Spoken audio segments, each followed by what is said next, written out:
আজ আমি বানাবো চিংড়ি মাছের তেল ঝাল। এর জন্য 400 গ্রাম চিংড়ি মাছ ছোটো সাইজে নিয়েছি। এখানে পেঁয়াজ, কাঁচা লঙ্কা, পোস্ত, কাজু বাদাম, সর্ষে এই সবগুলোকে আমি পেস্ট করে নেব। এখন আমি মাছগুলো ফ্রাই করে নেব।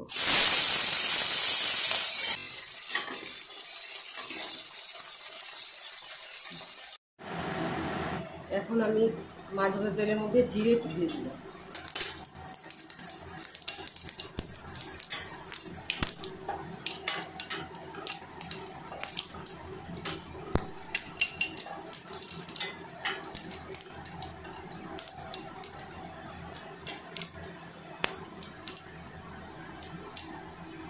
এর মধ্যে জিরে গুঁড়ো, লঙ্কা গুঁড়ো আর হলুদ গুঁড়ো, এখানে কাশ্মীরি গুঁড়ো দিয়েছি কারণ কাঁচা লঙ্কা দিয়েছি আগে, আর এখানে পেস্টটা দিয়ে দেবো।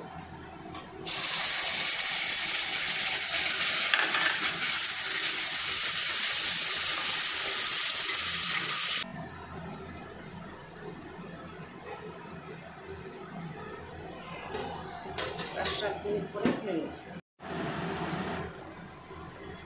হয়ে এসছে, মাছগুলো দিয়ে দেবো।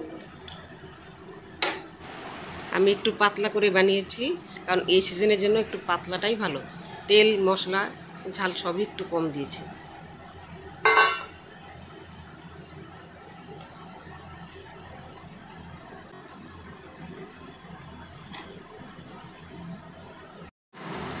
এখন হয়ে গেছে, এখন নামিয়ে ফেলবো।